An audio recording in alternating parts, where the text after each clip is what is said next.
Hi. ఏపీలో ఒక ఊపి పవన్ కళ్యాణ్ గెలుపులో కీలక పాత్ర పోషించిన 30 ఇయర్స్ పృథ్వీ గారు మనతో ఉన్నారు. తన పవన్ కళ్యాణ్ గెలుపు కోసం అక్కడ ఏం జరిగింది, బ్యాక్గ్రౌండ్ ఏం జరిగింది, ఎట్లా గెలిచారు, తన కృషి ఏంది అనే దానిపైన తనతో అడిగి తెలుసుకుందాం. సార్ నమస్తే అండి. నమస్కారం అండి.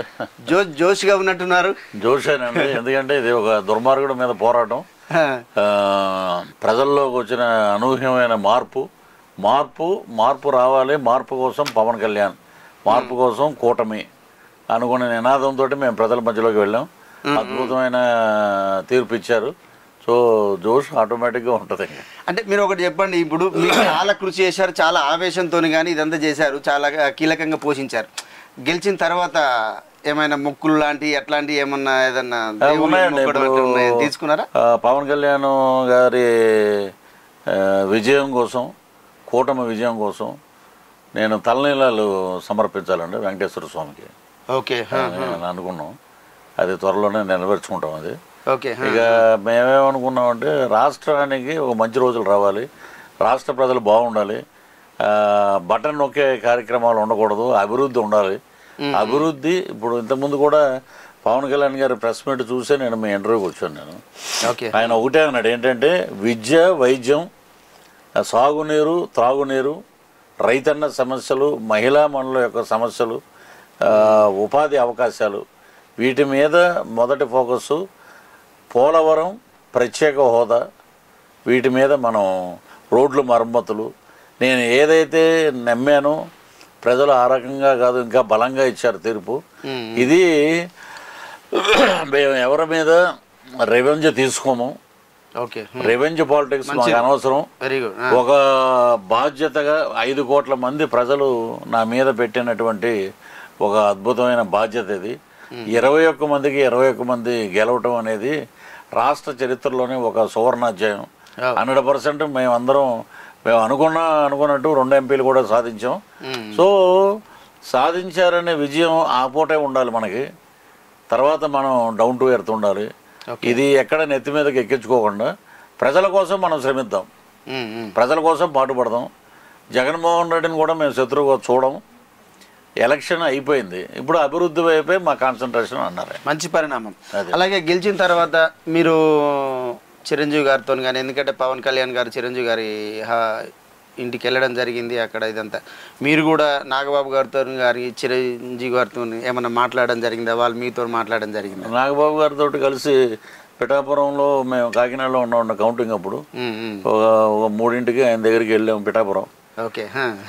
లక్షలాది మంది కార్యకర్తలు చేబ్రోల్లో పవన్ కళ్యాణ్ గారు తీసుకున్న ఇంట్లో అక్కడికి వెళ్ళి వారితో పాటు భోజనం చేసి వారితో పాటు మాట్లాడి చాలాసేపు మాట్లాడి చాలా ఆనందంగా ఉన్నాడు. ఆనందం వర్ణించడం.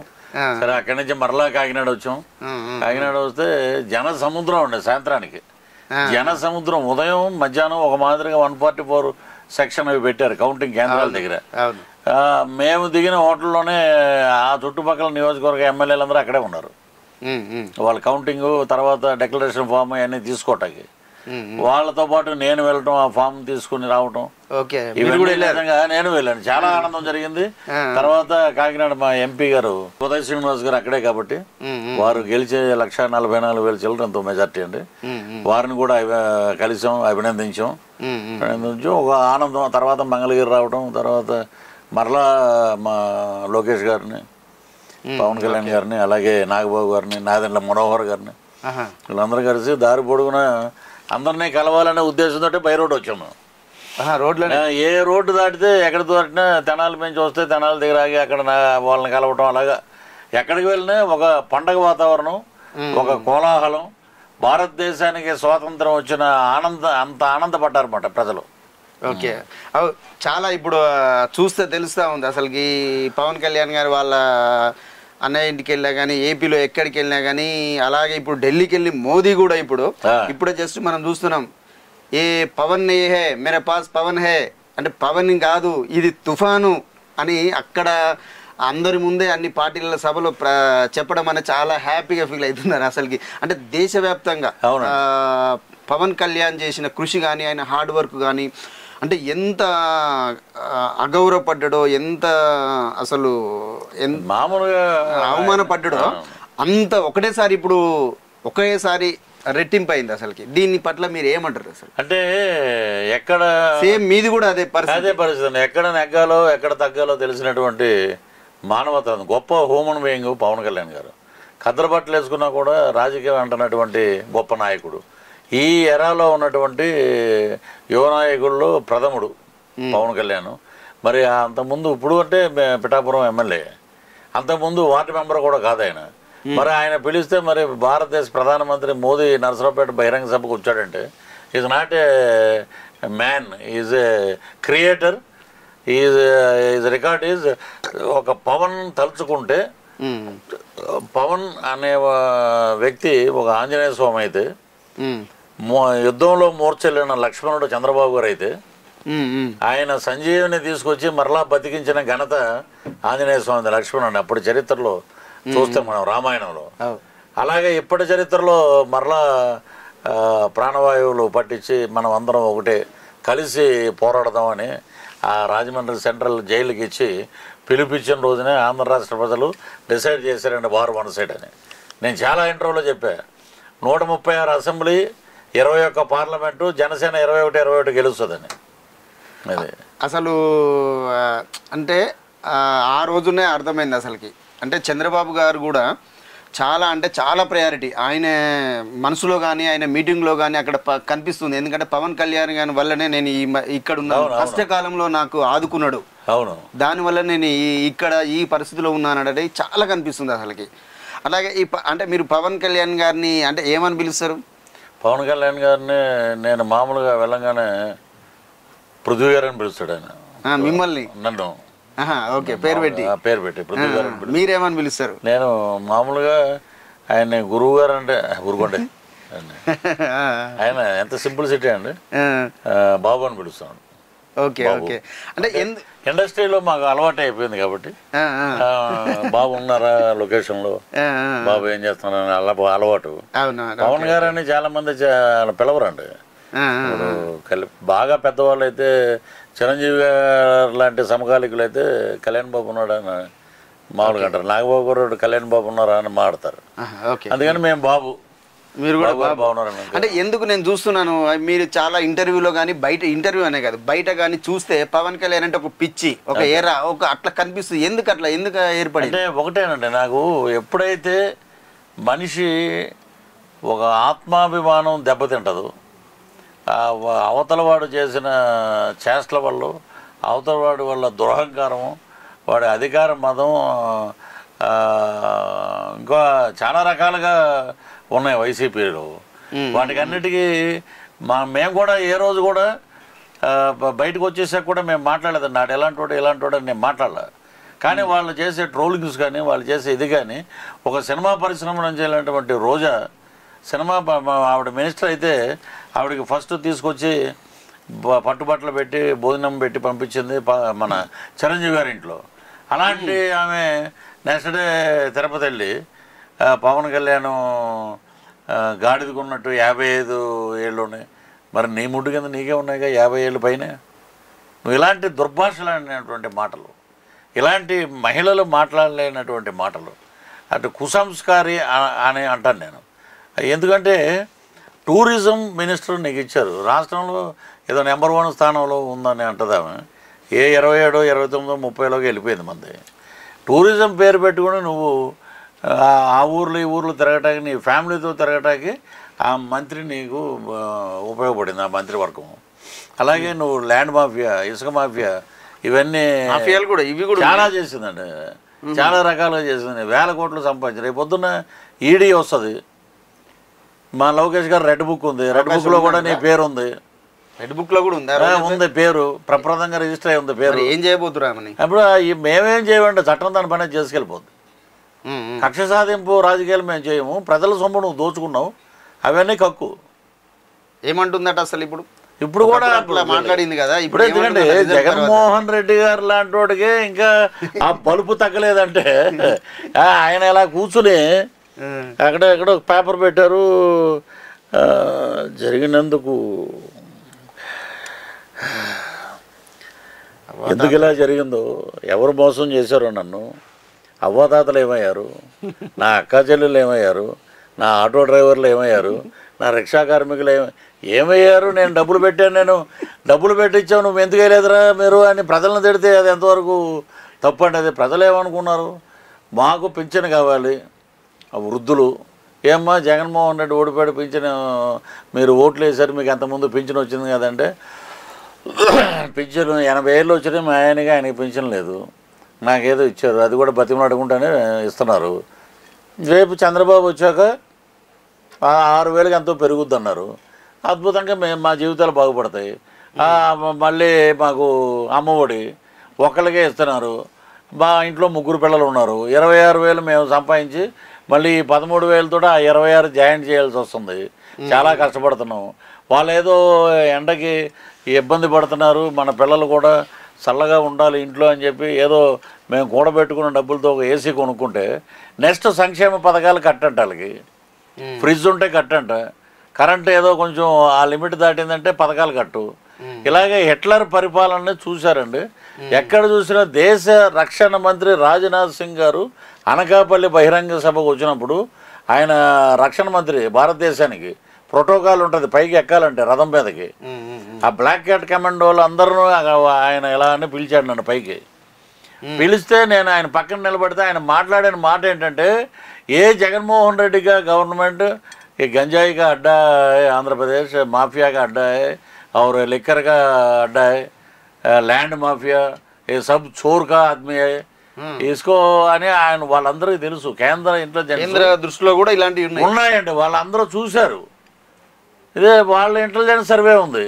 ఇక్కడ మొత్తం ఏ ఉండదు, మనకి వీడిని సపోర్ట్ చేస్తే నాశనం అనేది ఇంకా తెలుసుకోకుండా ఈవీఎంలు అవి సరిగా ఇది అని అంటాడు. అసలు నిజంగా దౌర్భాగ్యం ఎంత దరిద్రంగా ఉందంటే, వాళ్ళ వైసీపీ వాళ్ళు ఏమంటున్నారు, ఈరోజు కేతిరెడ్డి వెంకటరామరెడ్డి బయటకు వచ్చాడు, ఇంకొక అతను మన జకంపూడి రాజా, వీళ్ళందరూ ఏంటంటే ఓన్లీ సజ్జల భార్గవరెడ్డి, సజ్జల ఆయన రామకృష్ణారెడ్డి, సజ్జల వీళ్ళిద్దరే నాశనం చేశారండి.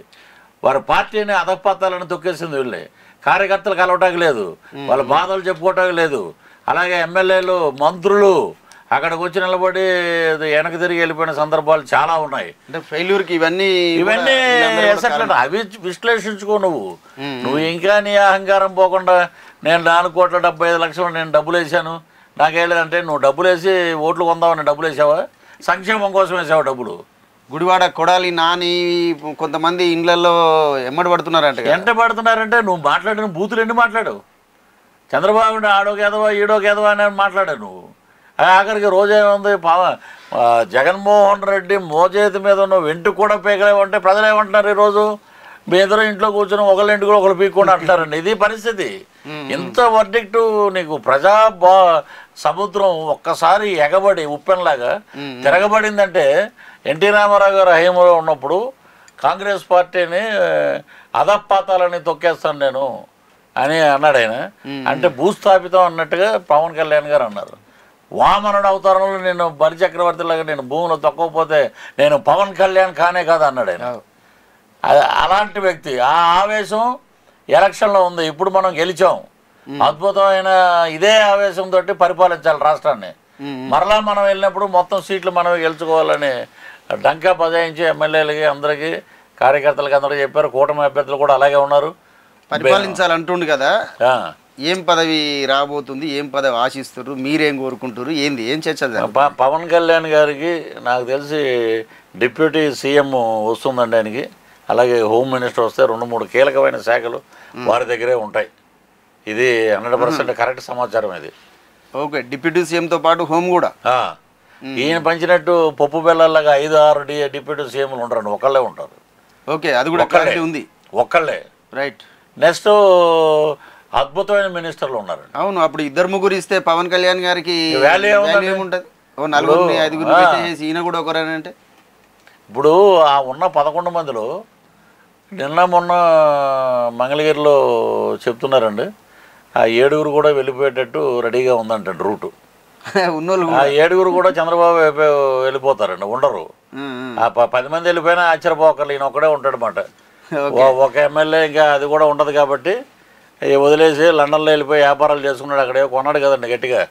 అక్కడికి వెళ్ళిపోయి వీళ్ళందరూ ఎవడగాడు ఆ పొన్నవాళ్ళు సుధాకర్ రెడ్డి అయితే కళ్ళంటో నీళ్ళు, జగన్మోహన్ రెడ్డి అంటాడు ఎందుకురా నువ్వు ఏం చేసేవనరా, నువ్వు చేసిన అక్రమాలు, నువ్వు చేసిన అరాచకాలు, నువ్వేమో ఏదో పెద్ద నీతివంతుల్లాగా మాట్లాడి ఆ పోసానికి కస్టమర్లు ఒకడు అతను ఒకడు ఇలాగా ఎవరికి నోటెంట మాట్లాడలేదండి. వీళ్ళు ఏమనుకున్నారంటే మళ్ళీ మాకు విక్టరీ వచ్చేస్తుంది, మళ్ళీ మేము తొక్కేస్తున్నాం వీళ్ళని.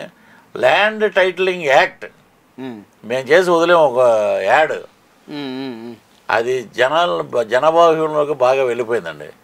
చూశాను. దస్తావేజుల మీద అతని ఫోటో, తాత ముత్తాతలు మన తాతలు తండ్రులు సంపాదించిన వాటి మీద అతని ఫోటో ఉండటం ఏంటి, మనకి ఒరిజినల్స్ వాళ్ళ దగ్గర పెట్టుకుని జెరాక్స్ మనకి ఇవ్వటం ఏంటి, ఇది కరెక్ట్ కాదు అని చెప్పి ఇంట్లో పడుకున్న ముసలావిని కూడా సహాయం తీసుకుని వచ్చి ఓటేసి వెళ్ళారు. అబ్బా, అంటే పక్క రాష్ట్రాల నుంచి కానీ విదేశాల నుంచి కూడా బాగా 29 లక్షల మంది వచ్చేసారండి ఓట్లు. 29 లక్షల మంది. దాదాపు దాంట్లో 20 ఎంత పడి ఉండొచ్చు? ఈజీగా పడినాయండి దాంట్లో. ఇప్పుడు ఎందుకంటే ఓటింగ్ శాతం ఒక్కొక్క నియోజకవర్గంలో 1000, ఒక్కొక్క నియోజకవర్గంలో 2000. 29 లక్షలకు గాను అక్కడ నుంచి వెళ్ళి పర్సంటేజ్ ఆఫ్ ఓటింగ్ మారిపోద్దండి. ఇప్పుడు డిఫరెన్స్ ఆఫ్ ఒక 3%, 4%లోనే చాలా సీట్లు మారిపోతాయి. సో ఆ రకంగా ఎవరు స్వచ్ఛంగా వచ్చి వాళ్ళ డబ్బులు వాళ్ళు ఖర్చు పెట్టుకుని వాళ్ళ హోటల్స్ వాళ్ళు తీసుకుని ఎన్ఆర్ఐస్ పిఠాపురం కానీ అనకాపల్లి కానీ వైజాగ్ కానీ ఎక్కడుంటే అక్కడికి వచ్చి మీరందరూ బ్రహ్మాండంగా పవన్ కళ్యాణ్ గారికి, చంద్రబాబు గారికి, కూటమికి మద్దతు పలకండి, వారికి అవకాశం ఇవ్వండి అని చెప్పి వాళ్ళంతటా వాళ్ళు స్వచ్ఛందంగా ప్రచారం చేశారు. ఓకే, అదే అండి కూటమికి ఇంత విజయం సాధించడానికి ఒక బ్రహ్మాండమైన అస్త్రం. ఓకే, అలాగే పవన్ కళ్యాణ్ గారు డిప్యూటీ సీఎం కాబోతున్నారు, అలాగే హోంమంత్రితో పాటు పలు కీలకమైన పదవులు మీతో ఉండబోతున్నాయి. మరి మీ పరిస్థితి ఏంటి? నేను ఆయన నన్ను పిలిచి 1-to-1 మాట్లాడినప్పుడు కూడా పవన్ కళ్యాణ్ గారిని నేను ఏం అడగలేదండి. నాకు ఇలా ఇవ్వండి అది ఇవ్వండి అని చెప్పి అడగలేదు. నేను జన సైనికుడుగా ఉంటాను, మీ అడుగులో అడుగు వేసుకుంటూ వెళ్తానండి. అంటే నేను వాడుకుని వదిలేసే రకం కాదు వైసీపీ లాగా. ఆయన అదే వాడుకుని వదిలేసే రకం కాదు. నేను బ్రహ్మాండంగా నా భవిష్యత్తు ఎంత ముఖ్యమో మీ భవిష్యత్తు అంత ముఖ్యం, మిమ్మల్ని మంచి పొజిషన్లో నేను పెడతాను అని అన్నారండి. కాబట్టి నేను ఒకటే అనుకుంటానండి, ఏంటంటే నా ఎస్విబిసి చైర్మన్గా నాకు ఎన్ని అవమానాలు చేసి నన్ను బయటికి పంపించారో అదే అసెంబ్లీ ఈ సాక్షిగా తిరుమల తిరుపతి దేవస్థానం సాక్షిగా మా కూటమి చంద్రబాబు గారిని, లోకేష్ గారిని, పవన్ కళ్యాణ్ గారిని వీళ్ళందరూ నేను అదే కోరుతానండి. బోర్డు కూడా అలాగే ఉంది, పృథ్వీరాజ్ ఎస్విబిసి చైర్మన్ అని. ఈ బోర్డుకి న్యాయం చేయండి. అక్కడికి వెళ్ళి నేను కూర్చుంటే చెప్పు తీసుకొట్టినట్టు ఉంటుంది వాళ్ళకి. ఇదేనా నేను సాధించిన విజయం, ఇదేనా నా వెనకాల ఉన్న కూటమి నాకు ఇచ్చిన వరం, ఇది పవన్ కళ్యాణ్ గారు నా మీద పెట్టుకున్న నమ్మకం, ఇది లోకేష్ గారు నా మీద పెట్టుకున్నటువంటి ఇది అని నేను చెప్పొచ్చు అండి. అంటే జాయినింగ్ అయినప్పుడు కూడా అదే హామీ ఇచ్చిరు అనేది అంతేనండి. అంతే నాకు ఇస్తే నేను ఏంటంటే ఆల్రెడీ తిరుపతి నుంచి నాకు ఫోన్ కాల్స్ అండి. ఆల్రెడీ మేము మీ గురించి ఇక్కడ ఎక్కువ మాట్లాడుకుంటున్నారు అన్నారు. భగవంతుడి దయవల్ల వెంకటేశ్వర స్వామి ఆశీస్సులు లభిస్తే మరలా మీ V5 వచ్చి నేను ఈ ఇంటర్వ్యూలో ఫస్ట్ ఇంటర్వ్యూ మనకే ఇవ్వాలి. మీరు ఎస్విబిసి చైర్మన్గా ఫస్ట్ ఇంటర్వ్యూ మనకే ఇవ్వాలనేది కోరుకుంటున్నాం. తప్పకుండా. అంటే ఇక పైన ఇప్పటి వరకు కొంత సినిమాల్లోనూ ఇదంతా జరుగుతూ ఉంది, ఇక పైన పూర్తి రాజకీయాల్లో కొనసాగే అవకాశం ఉందా? పూర్తి రాజకీయాలు ఇప్పుడు ఎందుకంటే జనసేన అధ్యక్షులు వారితో పాటే మా ప్రయాణం, వారితో పాటే మేము రాజకీయాల్లో ఉంటాం. ఎప్పటికీ నాకు 2 కళ్ళు లాంటివండి. సినిమా పరిశ్రమకి అప్పుడు రామారావు గారు, నాగేశ్వరరావు గారు 2 కళ్ళు అయితే జనసేనకి పార్టీకి ఒక కన్ను, ఒక పక్క సినిమా, అంతే. ఓకే, అలాగే మీరు ఈ పొలిటికల్ బత్తాయిలు అనే ప్రోగ్రామ్ మధ్యాహ్నం ఒకటి చూసాం, అది చాలా బాగుంది. అట్లాంటిది మళ్ళీ అట్లాంటివి ఏమన్నా స్టార్ట్ చేసే అవకాశం ఉందట? ఒకటి చేద్దామండి. అదే మీరు నేను కూడా స్క్రిప్ట్ ఇచ్చి మీకు బిజీలో ఉండటం వల్ల కుదరలేదు. తప్పకుండా V5 మీద పెట్టండి, అది తప్పకుండా మనం చేద్దామండి. తప్పకుండా సెటరిక్ అది మీద V5 న్యూస్ నుంచి వెళ్ళి మరో ఒక అద్భుతమైన కార్యక్రమం త్వరలోనే చేద్దామండి. ఆగస్టు 6 నా బర్త్డే. August August 6.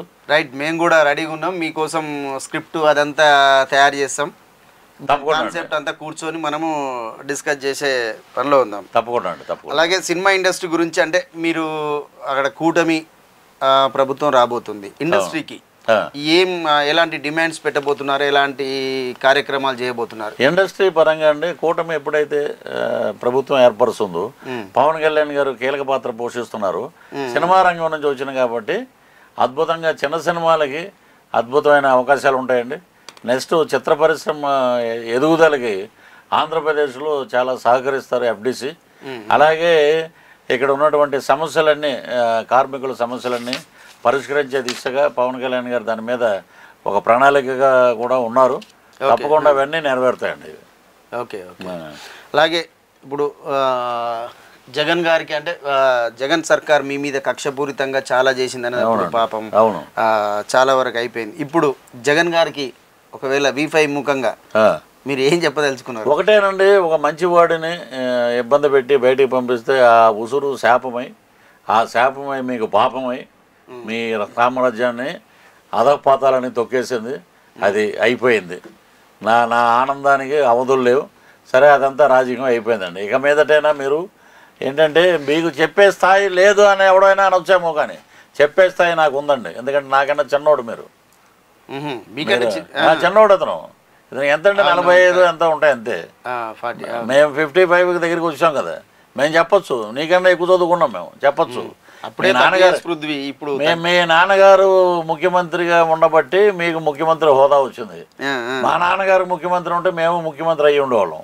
కాబట్టి నేను సామాన్య పౌరుడిగా ఆంధ్ర రాష్ట్ర ప్రజలుగా ఒక మాట చెప్తున్నానండి. అహంకారం, ధనమదం అవన్నీ తీసేసి ఎవరైతే నీకు నీ బాగోగుల కోసం, నీ పార్టీ కోసం కష్టపడి పనిచేస్తారో కార్యకర్తలు, వాళ్ళందరినీ గౌరవించండి. ఎవరైతే మిమ్మల్ని కలవటానికి వచ్చారో వాళ్ళందరినీ ప్రేమించండి. అలాగే ఈ కోటరీని పక్కన తోయండి. ఆ కోటరీ వల్లే మీకు దరిద్రం. ఈ సజ్జల రామకృష్ణారెడ్డి గారు కానీ, సజ్జల భార్గవరెడ్డి గారు కానీ, వైవి సుబ్బారెడ్డి గారు కానీ, విజయసాయిరెడ్డి గారు కానీ, వీళ్ళందరినీ తీసి బంగాళాఖాతంలో విసిరేస్తే మీరు బ్రహ్మాండంగా ఉంటారు. మా కూటమి మేమేమి జగన్మోహన్ రెడ్డి గారు అయ్యా మేము రెవెన్యూ పాలిటిక్స్ చేయమని చెప్పి మా అధినాయకుడు పవన్ కళ్యాణ్ గారు చెప్పారు. అలాగే చంద్రబాబు గారు కూడా చెప్పారు. మాకు అసలు టైం లేదండి, మీ గురించి ఆలోచించే అవకాశం కూడా లేదు. మీకు ఒక మాటగా చెప్తున్నాం, V5 నుంచి ఇక నుంచైనా మీరు శేష జీవితం అద్భుతంగా ప్రజలను ప్రేమించండి. బటన్లు నొక్కే కార్యక్రమం మానుకోండి. అభివృద్ధి వైపు, పేద ప్రజలకు అభివృద్ధి జరగాలని ఒక స్వార్థరహితమైన ప్రతిపక్షంగా ఉండి, అది కూడా మీకు నెంబరింగ్ లేదు కాబట్టి ఏదో గట్టిగా మాట్లాడండి. ఇంతకు మించి మేము ఇంకేం చెప్పలేం. మీరు ఎందుకంటే ఆల్రెడీ మీరు పరాజయం పాలై ఉన్నారు, ఎక్కువ ఇంకా మాట్లాడలేకూడదు మీ గురించి. Thank you sir. అలాగే పవన్ కళ్యాణ్ ఫ్యాన్స్కు ఎందుకంటే ఏం చెప్పదలుచుకున్నారు ఈ విజయ సంతోషంలో, ఈ ఉత్సాహంలో వాళ్ళకి ఏం సూచించదలుచుకున్నారు? వాళ్ళతోని ఎలాంటి ఉత్సాహం పంచుకోవాలి?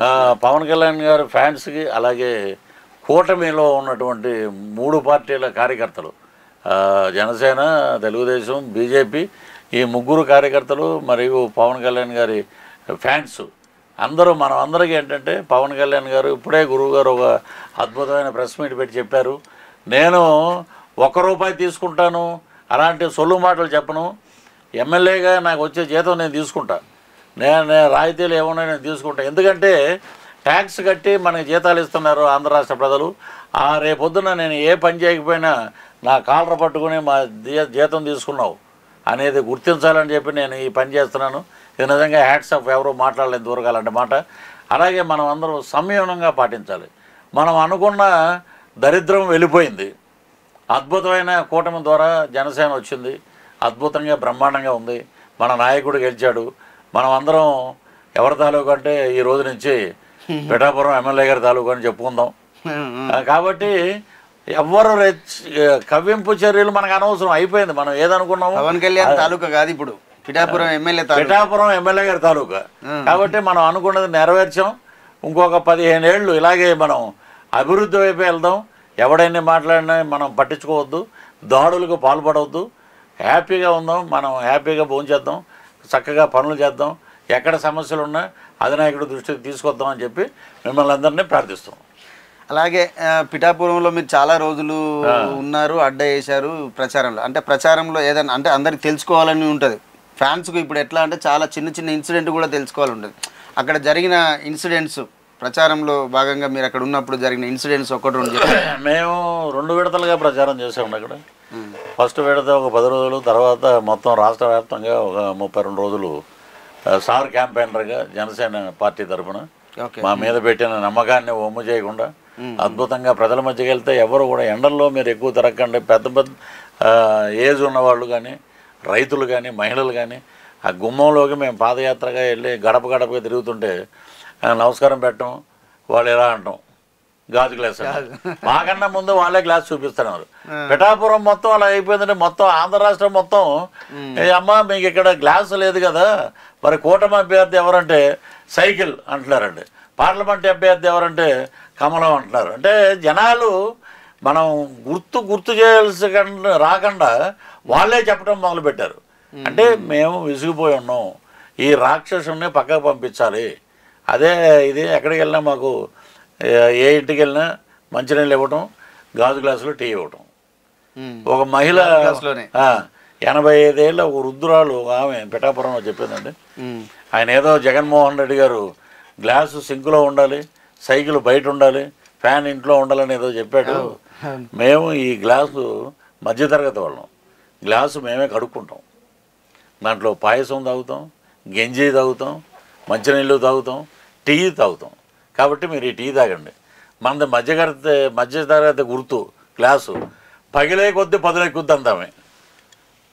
మీకు ఎలా తెలుసమ్మా అన్న, నేను పవన్ కళ్యాణ్ గారు మాట్లాడిన సినిమా డైలాగ్ చూశాను నేను. ఇలా ఉందండి రాష్ట్రం మొత్తం.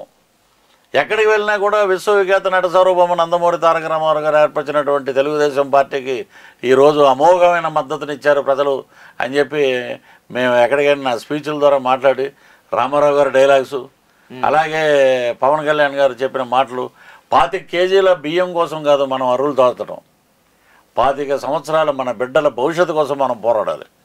అది మేనిఫెస్టో ఆఫ్ జనసేన అండి. ఎక్కడ దేనికి తగ్గకుండా నేను అడుగు పెట్టనంత వరకే బాలయ్య బాబు, అసెంబ్లీలోకి నేను అడుగు పెట్టనంత వరకే once I step in history repeats అని పెద్ద పెద్ద హోర్డింగ్స్ రాసి కాకినాడ మొత్తం అయ్యే పెట్టారండి. పృథ్వీరాజ్ చెప్పాడు ఆ మాట అని చెప్పి. పవన్ కళ్యాణ్ పెద్ద కటౌట్ పెట్టి నేను అడుగు పెట్టినంత వరకే once I step in history repeats, అది గెలిచాడు, హిస్టరీ రిపీట్ అయిపోయింది. మొత్తం 164 స్థానాలు. ఎక్కడో మూలన ఇండియన్ మ్యాప్ చూస్తే ఎక్కడో కింద చివర శ్రీలంక అని ఉంటుంది, అలా ఉంది పరిస్థితి జనసేన వైసీపీ పరిస్థితి. కాబట్టి ఆ 11 కూడా రానున్న 11 రోజుల్లో ఒకటిగా మనం చూడవచ్చు. జగన్మోహన్ రెడ్డి ఒకటే చూడవచ్చు అండి, ఒకడే. ఇప్పుడు మా దాని నుంచి రాపాక వరప్రసాద్ పోయాడు కదండి. ఈ 164లో మనం కూడా పోయి చేరితే ఎందుకు వచ్చిన గొడవలు, మనం చేసిన అకృత్యాలంతా నీ బాంఛం ద్వారా కాల్మొక్తా, మేమేదో ఆయన ఏదో అనమన్నాడని మేము అన్నాం కాబట్టి మాకెందుకు మేము నడిపోతాయి. ఇంకోటి కళ్ళబొల్లి ఏడుపులు అంటారు చూసారా, కపట నాటక సూత్రధారి అని అంటారు. కపట నాటక సూత్రధారి అంటాడు దుర్యోధనుడు. అలాగా లక్ష్మీపార్వతి గారు ఏడవటం ఏంటో నాకు అర్థం కాదు, ఆవిడ ఏడవటం ఏంటో. మరి ఆవిడ నేను ఇదే జగనన్న వరకు నాకు ఆవిడ ఏడుపు చూస్తే నిజంగా ఒక కామెడీగా అనిపించింది. అలాగే యాంకర్ శ్యామల, నేను ఆంధ్ర రాష్ట్ర రాజకీయాల్లో పండిపోయిన వీర వనితలాగా నువ్వు ఒక గుంటనక్కన్నావు, ఒక తోడేలన్నావు, చంద్రబాబు నాయుడు గారిని, పవన్ కళ్యాణ్ గారిని ఇలాంటి మాటలు మాట్లాడు. నీకేం తెలుసు యూఆర్ఎన్ తెలంగాణ, నీకేం తెలుసు అక్కడ రాజకీయం, ఏదేదో మాట్లాడేసావు నువ్వు. ఇప్పుడేమో వాళ్ళ బెదిరింపుల గాల్లో వస్తే భయపడి. ఎక్కడైనా సరే అండి నీ నోటికి హద్దు లేకుండా మాట్లాడు, నీ మాటలకి ప్రజలు ఫుల్ స్టాప్ పెడతారు. ఈరోజు అంబటరాంబ పరిస్థితి ఏమైందండి, ఎక్కడ బయటికి కూడా రావట్లా. ఎక్కడ పోయింది డ్యాన్సులు పోయినాయండి, లేవు, ఎక్కడ లేవు. ఇప్పుడు బయట జనాలు ఏం మాట్లాడుతున్నారంటే, మొన్న నేను పిఠాపురంలో నుంచి బయటికి వస్తున్నాను. నేను ఆ బయట అందరూ ఒక 30 మంది పిల్లలు పిఠాపురంలో ఉన్నటువంటి యూత్ అంట, రారా రోజా రారా జబర్దస్త్కి రారా అని పాడుతున్నారంట. అంటే ప్రజల్లో అంత విసిగిపోయి ఉన్నారు. జబర్దస్త్ కామెడీ అయిపోయింది. జబర్దస్త్ కామెడీ వీళ్ళ గురించి మీరు రా, మీరు తిట్టిన ఎప్పుడైనా సరే అండి, అన్ని బూతులు రాష్ట్ర చరిత్రలో మనం తెలంగాణలో కూడా చూస్తున్నాం. అసెంబ్లీ ఎంత దరిద్రంగా ఎప్పుడూ లేదండి. ఎంత దరిద్రంగా కేసీఆర్ గారు ఉన్నప్పుడు కానీ ఇతరత్ర ఉన్నప్పుడు కానీ ఎంత దరిద్రంగా, ఇప్పుడు రేవంత్ రెడ్డి గారు ఉన్నప్పుడు కానీ ఇలాంటి బూతు మాటలు ఎవరో మాట్లాడలేవు. ఏదో అని అంటే చూద్దాం మనం చేద్దాం అనే వరకు వెళ్తాయి. కానీ ఇలాంటి నీచమైన నికృష్టమైన అసెంబ్లీ అంటే 2019 to 2024 వాళ్ళు చేసింది. స్వచ్ఛమైన పరిపాలన అంటే 24 to 29 అంతే అండి. వీళ్ళు ఇంకొక 10. ఇప్పుడు మేము మా చంద్రబాబు నాయుడు గారు కానీ పవన్ కళ్యాణ్ గారు కానీ ఇక ఈ రాష్ట్ర రాజకీయాలు మనకి వద్దు, బాగా బ్రహ్మాండంగా ఉన్నారు ప్రజలు, దేశ రాజకీయాలు వెళ్ళిపోదాం అన్నప్పుడు ఈ దుష్ట శక్తులు చొరబడాలే. కానీ అప్పటి వరకు ఏడు పెట్ట కూడా ఆస్కారం లేదండి. అంటే మీ ఇంకా మినిస్ట్రీస్ ఎవరెవరికి వచ్చే అవకాశం ఉందంటారు? నాకు తెలిసి అంటే సామాజిక వాళ్ళ క్యాస్ట్ రాజకీయాలు ఈక్వేషను, జిల్లాల్లో వాళ్ళు ఉన్నటువంటి డిస్ట్రిక్ట్లో వాళ్ళకు ఉన్నటువంటి సీనియారిటీ నాకు తెలిసి అంటే యాజ్ పర్ మనం వేల మీద లెక్క పెట్టుకుంటే గంటా శ్రీనివాసరావు గారు ఓకే మన విశాఖపట్నం నుంచి, చింతకాయల అయ్యన్న పాత్రుడు గారు నర్సీపట్నం, అలాగే కొనతల్ల రామకృష్ణ గారు అనకాపల్లి, సీఎం రమేష్ గారు అంటే బీజేపీ ఎంపీ కాబట్టి ఆయన సెంట్రల్ ఆయనకి సపోర్ట్ బ్రహ్మాండంగా ఉంటుంది. పురంధేశ్వరం గారికి అక్కడే ఉంటుంది. ఇక గోరెంట్ల బుచ్చే చౌదరి గారు ఆయన 7 సార్లు ఎమ్మెల్యే, ఇప్పుడు 8వ అనుకుంటా అండి. ఇలాగా ఉన్నారు. మనకి కొత్త జన సైనికుల్లో వచ్చే వాళ్ళల్లో బొలిశెట్టి శ్రీనివాసు, బాహుబలి ఆఫ్ జనసేన బాహుబలి ఆయన ఎంత ఉంటాడు మనిషి.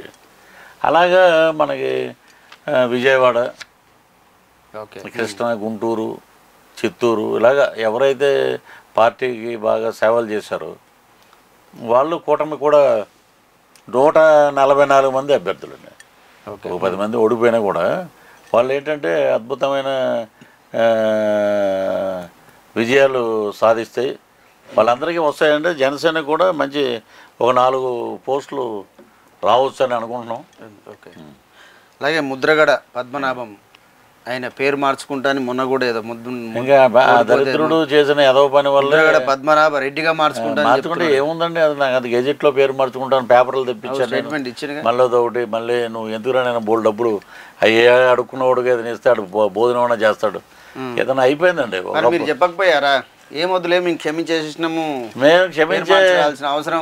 ఇప్పుడు మా అధినాయకుడు అన్నాడండి మీటింగ్లో, నీ కూతురుని తీసుకొచ్చి నీ ఇంటికి తీసుకొచ్చి నేను కల్పిస్తాను అన్నాడు. కరెక్ట్. ఇతను ఏంటంటే కూతురుని కూడా ప్రాపర్టీ అన్నాడు అతను. అలాంటి దౌర్భాగ్యుడు. మా ప్రాపర్టీ కాదంట, పెళ్ళి అయిపోతే మా ప్రాపర్టీ కాదంట, నా కూతురు కాదన్నాడు. కానీ చాలా గొప్ప విషయం ఆ రోజున స్టేజ్ పైన పవన్ కళ్యాణ్ గారు, నేను మీ కూతుర్ని తీసుకొని వచ్చి కుటుంబాన్ని విడదీస్తోని కాదు, మీ కూతుర్ని మీ ఇంటికి తీసుకొని వచ్చి నేను అప్పచెప్తా అనేది చాలా అసలుకి అందరి అద్భుతం గుండెలు లాగేసినాయి, అందరు పిండేసినాయి. అదే ఇప్పుడు ఏంటంటే పద్మనాభం మేము తిరుపతిలో ప్రచారంలో ఉన్నప్పుడు ఆర్ఎన్ శ్రీనివాసులు గారు ప్రచారంకి వెళ్ళినప్పుడు ప్రెస్ క్లబ్లో ఫోటో తెప్పించి, తిరుపతి పవిత్రమైన క్షేత్రం కాబట్టి ఎడితిరిగి నువ్వు ఓడిపోతున్నావు కాబట్టి ఈ రోజు నుంచి నామకరణ మహోత్సవం అని చెప్పి ముద్రగడ్డ పద్మనాభరెడ్డి అని పెట్టేశాం.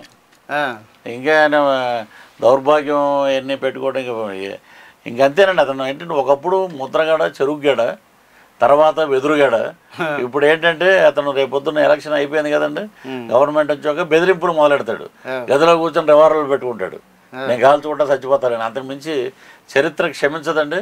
ఇంతకు మించి అతను ఏమీ చేయలేడు. ఇంకా బ్రహ్మానందం అంటాడు అదుర్సులో, చరిత్ర ఏముందిరా చింపేస్తే జరిగిపోతా ఈ అంతే వీళ్ళకి అట్లే అనుకుంటున్నాను. అంతేనండి. ఓకే అండి, V5 న్యూస్ స్టూడియోకి వచ్చినందుకు ధన్యవాదాలు. అలాగే మనము త్వరలో మన ప్రోగ్రామ్ అనేది ఒకటి స్టార్ట్ చేద్దాం. అందుకు మనము కూర్చొని అంగీకరించినందుకు ధన్యవాదాలు. థ్యాంక్ యూ పృథ్వీ గారు.